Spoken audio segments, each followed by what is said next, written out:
When God made mothers, He joined into them the essence of His own heart, gentle yet strong, patient yet persistent.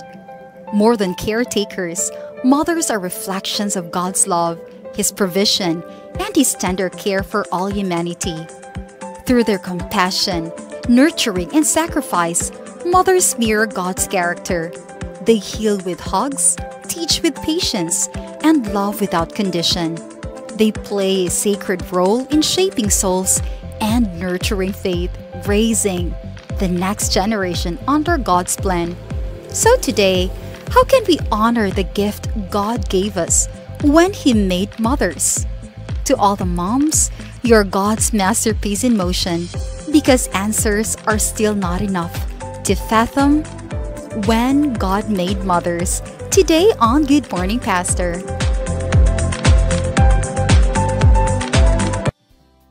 Yes, mga kapaglaom, joining us on our segment this morning is a retired Executive Secretary of Central Philippine Union Conference o nahimo po din siyang presidente sa Central Visayan Conference. And mga kapaglaom, if you're enjoying reading on your Cebuano SOP books, and of course, ang atong Sabbath School lesson, siya po ang nag-translate these books into Cebuano version. I would like to introduce to you Pastor Ruben Moralde. Good morning and happy Sabbath, Pastor. Good morning, happy Sabbath to all our listeners all over the land, all over the planet. I like that. Pastor, I want to learn really from you. Off-cam kaganina, ingon si Pastor nga, he was also one of the, you took up master's class in Andrews University, and of course, nag-master po siya sa communication and journalism. Wow. Pastor, magpa-enroll me, kano sa magklase. No, Pastor? Basta-basta mo Bisaya ni. Pastor, whenever you translate into Cebuano, you should be living in Cebu. We have to live in Cebu pala para maka-translate. It's always amalgamated. Kining words are always amalgamated. Unsa to, Pastor? Sa magsagol-sagol, kung magbisaya, ang Bisaya yun identified man sa Cebu. Cebu is the base of the Visayan language. That's why it's called Cebuano. Yeah. Okay. Kung Bisaya, di Cagayanon, Bisaya. Pastor, atong topic for today is when God made mothers. Giusa sa Ginoo, Pastor, nga ang pangutan is how God or how does God's design for motherhood reflect His love, His purity, and His humanity and care for humanity sa atong mga inahan? Actually, initially, ang mothers came from a woman. Ang gibuhat sa Diyos, dili inahan. Initially, God made a woman, made a woman to become a mother. Sa ato pa, Pastor, ang woman, nga gihimo sa Ginoo, naana ang katong nga mga attributes, nga na ay care, na ay compassion. Ang mother is a reflection of God's character. Sa iyang care, sa iyang love, sa iyang compassion, and sa iyang forgiveness. Because mother is a figure, a person who understands our emotions, our feelings, our condition. Sa ato pa, Wing, naging special ingredient. Nga gihimo sa Ginoo ngadto sa mga babay. Gi-ready siya para mahimong inahan. Correct. Kay ang inahan ba dako bi kay role. Dako kayo eh. Oh. So ang mga lalaki po siguro no mag-agad ba yung mga lalaki? Pastor, mag-agad ang mga lalaki sa mga babae ba? Gaagad ba ka, Pastor? Sa imong asawa, Pastor, gaagad ba ka? Masig agaray ta. That is fair enough. Gabi nga si Buwan. Depende sa sitwasyon. Agaray ta kay kung may mag-una-una nga di magkasabot, magkaaway man. Inahalan magsinabtanay, so mag-agaray. Mag-agaray. Pastor, unsay makatunan sa mga inahan nga kanang ang kabubuton sa Ginoo pinaagi sa mga papel sa inahan, unsa may atong makatunan ani? Ang inahan is design. Ang inahan, ang rule sa inahan is a procreator, right? You agree with that? Kay ingon sa Ginoo dili maayo alang sa lalaki nga mag-inusara, so kinahanglan yung babae. So kining babae ug lalaki mao nahimong procreator sa Dios. Ang inahan has become the figure or manifestation of God's character, as I have said a while ago. Kaya ang iyang emotion, ang iyang spirit reflects God's ideal for man. So unsay paagi pastor nga ang mga inahan mahimong mo participate sa plano sa Ginoo sa pagluwas sa kalibutan?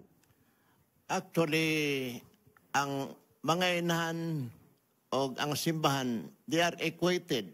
You Oh know that? yes. Being a procreator.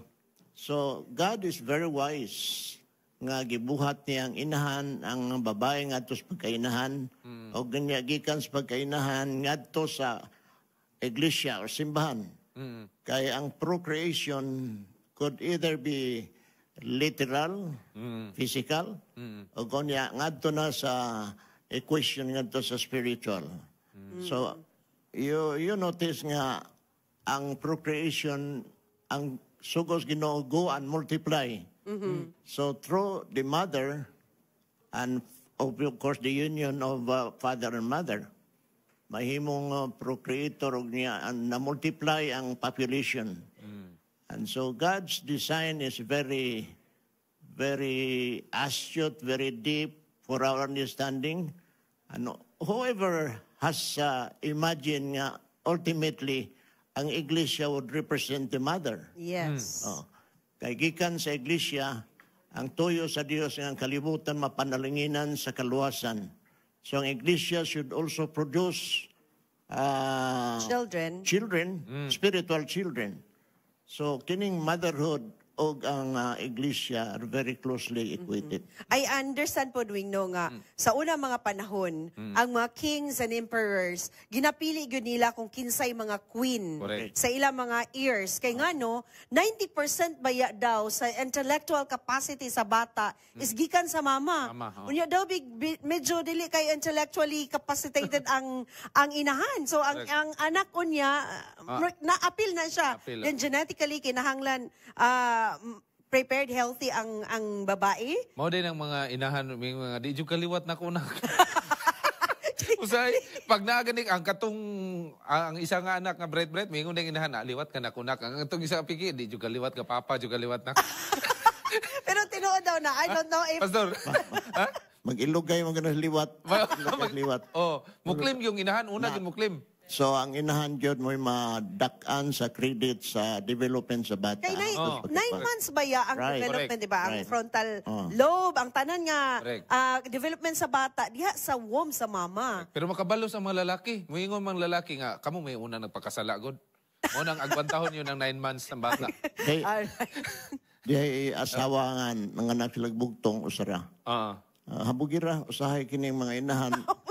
Manghambog man tungod kay we will give them the credit kining mga inahan. Kasi pag sa nang 18 years old sa iyang anak. Debut. Ya, imbitar niya mga congressman, mga officials sa gobyerno niya. Kining bata, mga higala friends, mura na nakakuha sa kong utok. Ingons ba na? Oo. Tingali, kaya niya pa mga akong utok. Ganon ko ito nga joke. Pastor, Pastor, yung mga mama din nga nagtanaw karon and they want to be inspired, they want to be encouraged despite of the changing times. Kabalo na sa mga bagong tubo karon, lahi na po duwing, di ba? Lahi na. So, what can you tell them? Of course, so kita nga mga bana, di sabta magminaot kay atong ihatag kanila ang tanan nato nga mga pagpadasig, pasidungog tungod kay sila ang nagahatag og guidance initially bisan pa when Jesus was born. We know that he was trained by his mother, as of course human mother.